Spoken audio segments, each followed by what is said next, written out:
Hey guys, so I just wanted to give you a quick heads up before this video starts. The first couple scenes of filming me is unfortunately going to be blurry. I didn't notice this until I was done editing / reviewing the footage. And if I were to go back and redo it, unfortunately that means I have to go back and redo the whole video.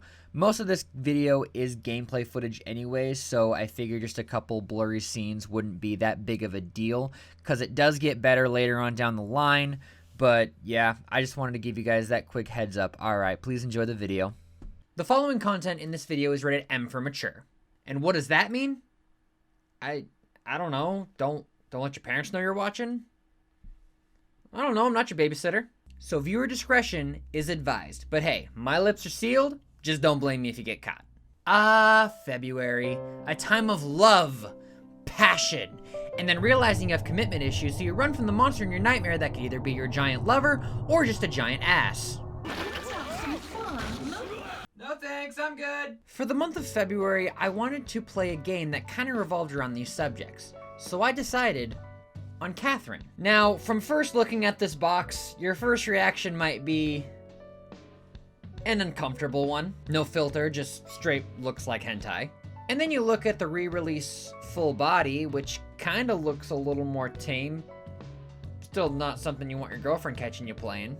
But would you believe me if I told you that behind this cover is a game about morals, teaching you life lessons, has a kick-ass story to it, and is also a fun, but can sometimes be frustrating, puzzle game. I can already feel the confused and concerned faces behind the screen, and I'm not even done making the video yet. So today, we're going to take a deep dive into Catherine, and I'm going to explain why I think that some players may have turned away from this game just because of the art, should probably turn around and give it another look. The first part of this video is just going to be a brief overview of the game in terms of gameplay and just basic story stuff. There is going to be a section in the video where I dive a little bit deeper into spoiler territory, but I'll let you know as soon as we get into that. We're also going to be looking at both Catherine Classic as well as Catherine Full Body, and we're going to compare the two. We'll also go over some of the differences that Full Body has compared to Classic Catherine. Look, it was either this or Return to Hoonipop. I'm not returning to Hoonipop. But without further ado, let's jump right into Catherine, and why I think it's some of the best clickbait ever.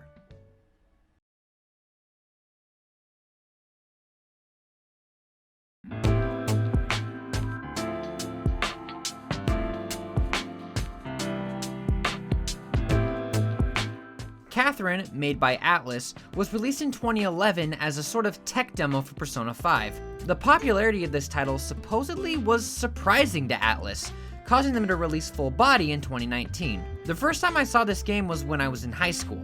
I saw PewDiePie play through this game and I was immediately intrigued. Due to the nature of my parents, I was not able to play Catherine until I was able to get my hands on the Full Body release when I was an adult. Yeah, I know this is a European version, trust me, I made the mistake of not paying attention to the Amazon listing when I bought it, but it was a lot of fun. Then I found Catherine Classic in a pawn shop and I got a really good deal on it. It's extremely clean, as well as has the manual with it too. Please someone bring back the manuals, I don't care how much money they cost, these things are freaking awesome. But this was the game that I sat down and played for the entirety of this video. So what's this game about?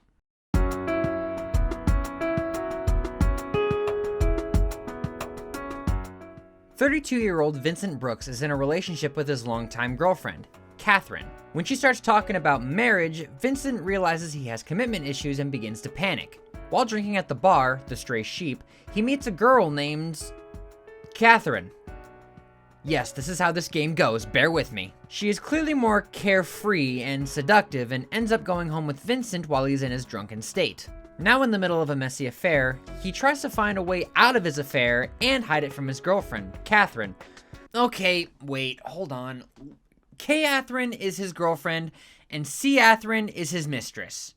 Now that we have that covered, and I definitely stole that from Super Butterbuns, this is how we'll be referring to them throughout the video. Highly doubt you're watching this, but love your videos. But during this whole messy affair during the daytime, there's another plot that happens throughout the story. Vincent starts to have terrifying nightmares about climbing towers. A curse goes around the town and people are forced to climb these towers in their dreams or they will die in real life.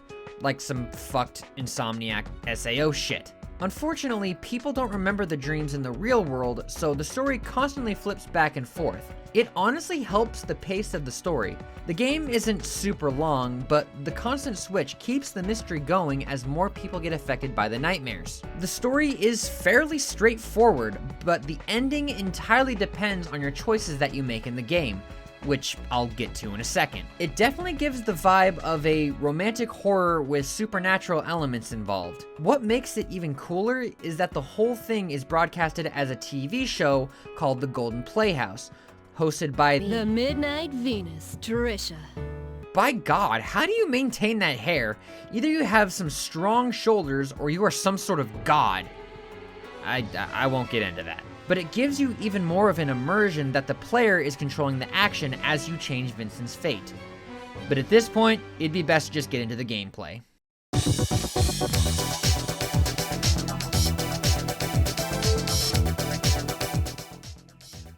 The best way to describe Catherine as a game would be a puzzle game with a mix of SMT alignment and dating sim mechanics while having a hint of Persona social elements.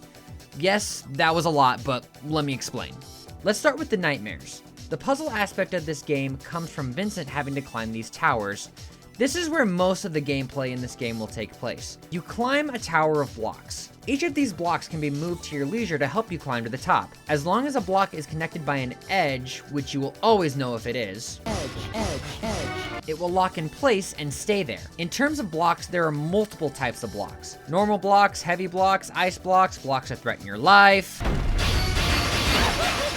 and many more. Knowing how these blocks work is the key to surviving as you learn different techniques to climb. Techniques can be learned by talking to the different sheep at the landings. It might seem like a lot at first, but as long as you remember the most basic techniques, it can take you a long way. Each night can take you between 1 to 6 stages to complete, and will progressively get more difficult.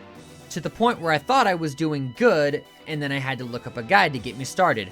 I'm looking at you, Night 7, Stage 4. But every night will end with a boss fight you need to haul ass on. These might seem stressful at first, but they're basically just some extra hazards you need to avoid. Just act like the monster is the stage falling like normal and you will be fine. The symbolism on these bosses are fantastic as they represent the stresses of Vincent's life, such as Catherine in a wedding dress or a baby with a chainsaw. I love this aspect and has actually inspired some of my own stories that I have written that will never come to the internet. But the puzzles are very fun to figure out and super satisfying when you hit the top and you hear that Hallelujah theme play. When you get to the top, there will be a scoring system, being bronze, silver, and gold depending on how fast you climb and how many coins you pick up. There are also items you can either pick up from the track or you can buy them from the store using some of your coins that you collected. There's just so much you can use to your disposal in order to climb these towers. Now let's talk about the SMT elements, the moral meter. Vincent will be given many choices throughout the game that will affect his inner ideas. One side representing a life of order or law, and the other side representing a life of freedom or chaos. These choices will shift the dial in a different direction, changing Vincent's inner feelings. Where this dial lands in the end will determine which ending you get and which girl Vincent ends up with, which there are 8 different endings. This game is extremely replayable, allowing you to go through the same game again, going for a different ending. These choices may be small, like answering a text message, to the big choices in the nightmare. Between stages, you get into a confessional, forcing you to make a choice about a moral decision. These were so much fun to answer, and kinda gives you a deep dive on what kind of person you are, if you answer honestly. My suggestion is your first time through, answer every question honestly and see what ending you get. The other cool thing is that these questions changed. I got asked a question, answered it, and then a power outage hit. But then when I got back to that question, the question was completely different. It was so cool to witness and just makes this game even more replayable. Also, if you're connected to the internet, you can see what other players answered as well. I love these kinds of games where the choices affect the story. That's why I love games like Life is Strange, where it's all about choice and decisions. There's also a persona-like social aspect that I found during my normal playthrough of Catherine. Between each night, you will spend time at the bar, chatting up friends, learning about alcohol from Sojiro, playing Super Rapunzel, which has the same gameplay as the Nightmare, and talking with patrons at the bar. Some of these people in the bar are victims to the nightmares as well. If you talk to them and answer each question correctly, you have a chance to save them from the nightmare. This is both in the bar and in the nightmare. I used a guide when I figured this out, and I was able to save everyone at the end of my playthrough. Some of these guys' stories are fucking dark, but it gives you a good look in the mind of what some of these people are going through. I'm not going to spoil it for you, but I implore you to find out for yourself. Also, pro tip, get drunk. Drinking 2 drinks each night will put you at your fastest in the nightmares. But with that out of the way, let's take a look at the re-release Full Body and see what kind of changes it brought to the table.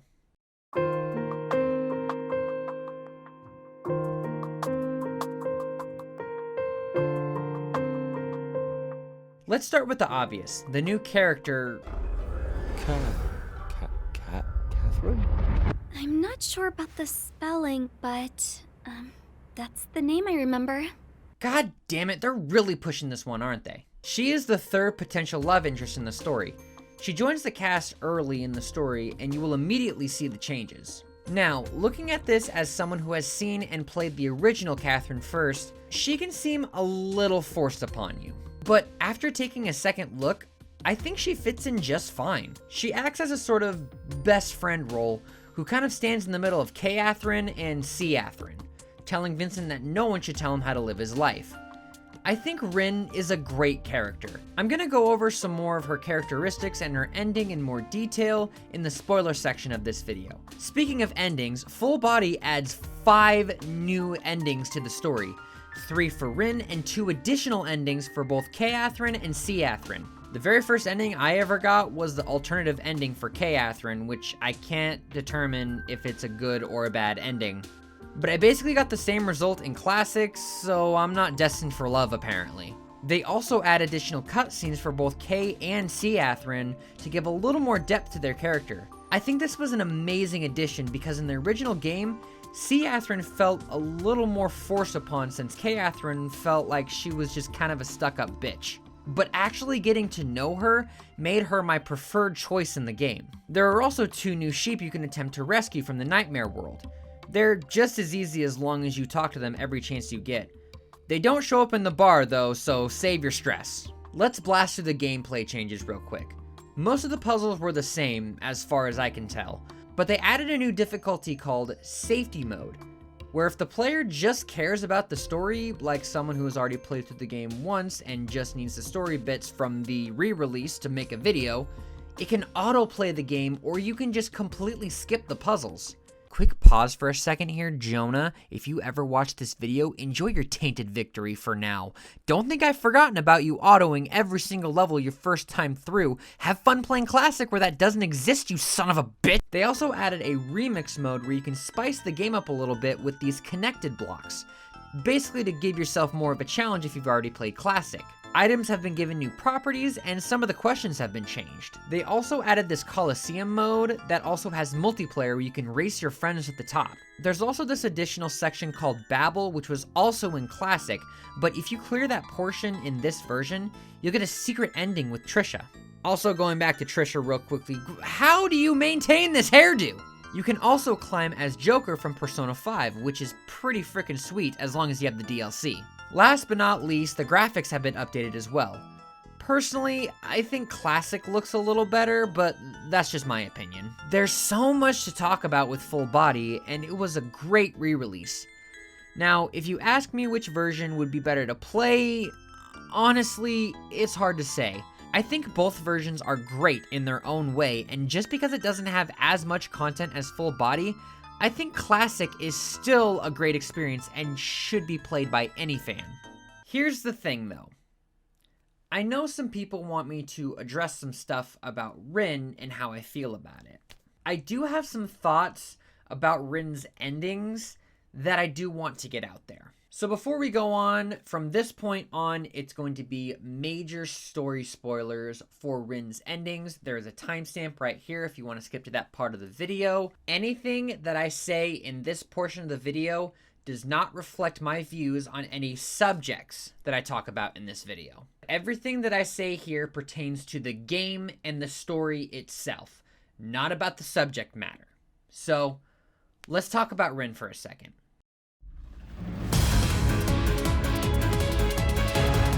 In the later half of the game, Vincent runs into Rin's room after hearing a crashing sound. He goes in to find out that Rin is actually a guy, and he takes this very well. He immediately regrets his actions and tries to go after Rin. From the looks of it, people hate Vincent after seeing him react this way. I don't think this is an abnormal response. I think it's extremely fucked up, don't get me wrong, but let's look at Vincent's point of view for a second here. You have a straight male who starts to gain feelings for another girl who's supported him for the longest time. When you are deep in those feelings, only to realize that they themselves were male, a reaction out of shock, I believe, is normal. In my opinion, Vincent is not a 10 out of 10 great guy. I don't think he's a bad person, but I don't think he's a saint or innocent either. The amount of times he could have stopped the cheating or just gone home in the first place is ridiculous. So yes, I do believe a reaction of this nature coming from this kind of character is normal. But he immediately regrets what he did and even blew off his girlfriend to go find Rin. Honestly, the twist about Rin being a guy instead of a girl is honestly kind of genius. It gives the player another detail to think about when they are attempting to go after their preferred ending. It adds another layer of depth, and I think it's fantastic. Having him as a potential love interest, however, I'm kind of on the fence about, but not for the reasons you may think. I think if Rin was added and no other new content for the other girls were added, I would be perfectly happy with this. But let me explain here. Like I said before, C. Athrun was kind of pushed upon you in the original Catherine, with K. Athrun having very little in redeeming qualities because most of the time, she was strict and a straight up bitch at most times. So when I saw Catherine for the first time, I was leaning a little towards C. Athrun because I thought being tied down to someone who was going to control your life was pretty awful. Not saying C. Athrun was any better, but she kind of felt like the lesser of the two evils since there was really no good side of K. Athrun that we saw. This would have been perfect to throw Rin in because he, as the best friend character who tells Vincent that no one should tell him how to live his life, would have been the best out of both relationships. Putting Rin's gender aside for a second, this, in my opinion, seems like the most ideal relationship. Both partners love and support each other instead of having a relationship where one is controlling the other or having one that's a completely open relationship exclusive to sex. This opinion doesn't involve the other endings, it's just face value from how these characters act in the game. Now, let's talk about Rin being a guy. I'm only on the fence about this because of Vincent as a character and the extra scenes with K. Athrun.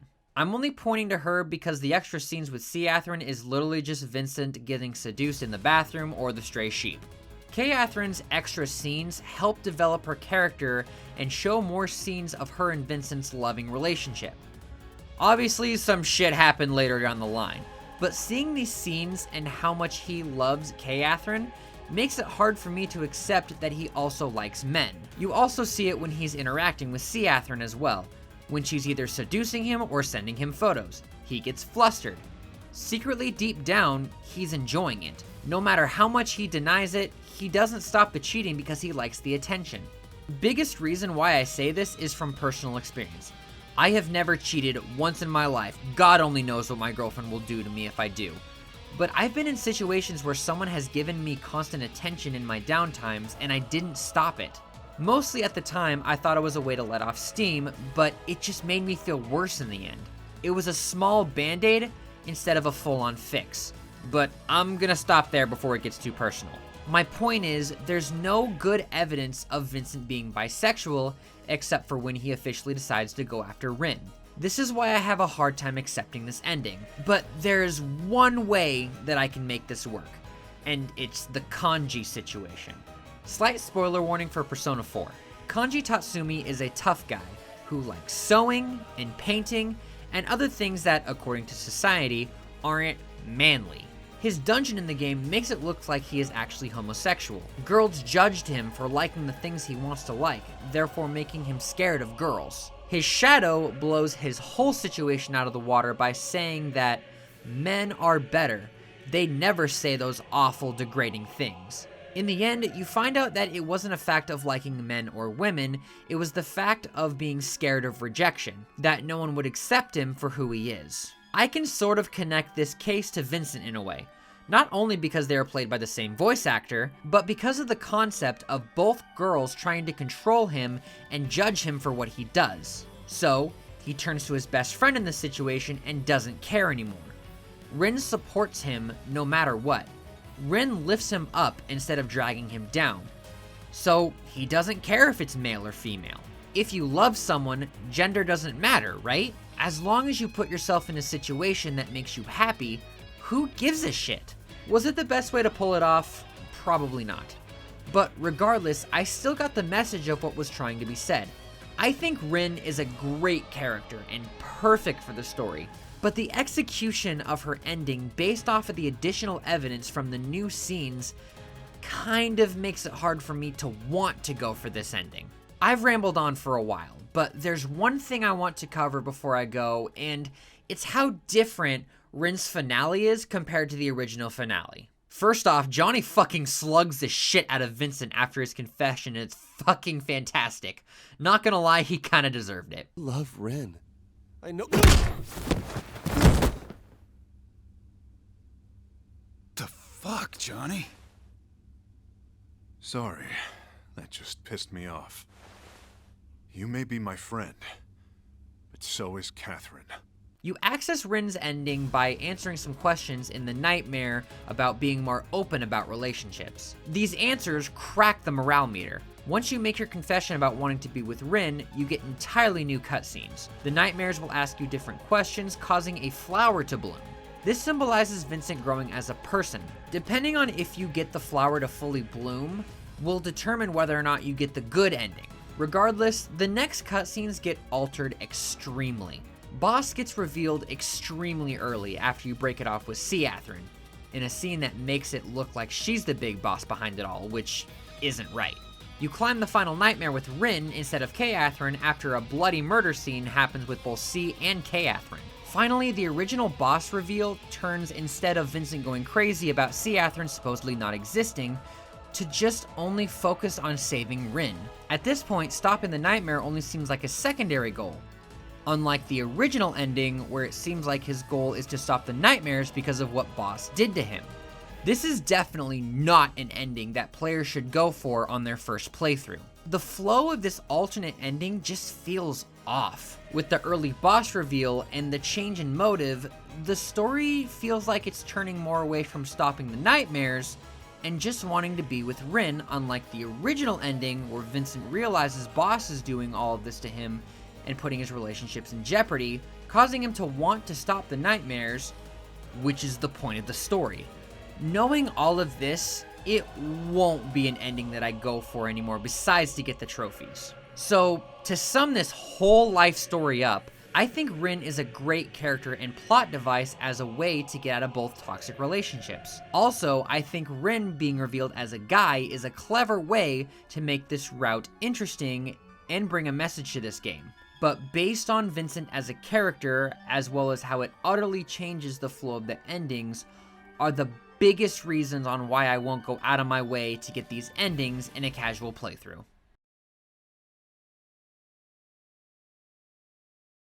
All in all, Catherine is fantastic. A great story, addictive gameplay, and some good moral lessons along the way. It's very easy just to look at this game and immediately turn away just based off of the cover art. But Catherine is a very, very good representation of don't judge a book by its cover.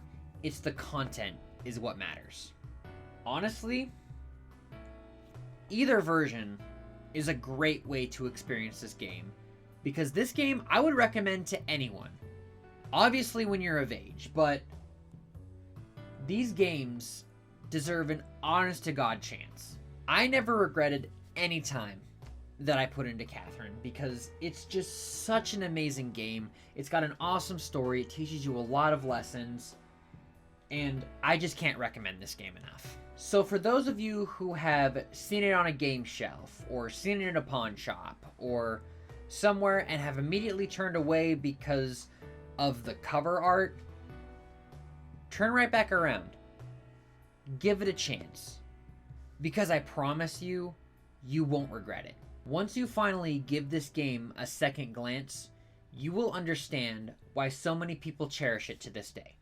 And with that in mind, this is where I'm going to end off the video. So thank you guys so much for watching. Be sure to like, comment, and subscribe. Do what you guys do on that YouTube. Follow me on Twitter at OperationGamer1. All of that cool stuff. And there's not really much more I can say. Like, I guess, happy Valentine's Day. Love each other. Don't use it as an excuse just to be nice for one day. Do it all the time in the year. I don't know. But, yeah. Also, they have a Switch version. Yes, I have it on the Switch. It's just that good of a game that I need to own 3 copies. It's the new Revenge of the Flying Dutchman. Technically, I own 4 copies because I had to buy the American version and put it in my English version because the American version didn't have the original cover art, and I need to stop because I'm just digging myself in a hole. And anyway, I'll stop rambling. But thank you guys so much for watching. Have a happy Valentine's Day, or I guess at this point in the video, hope you had a happy Valentine's Day, and I will see you guys in the next video.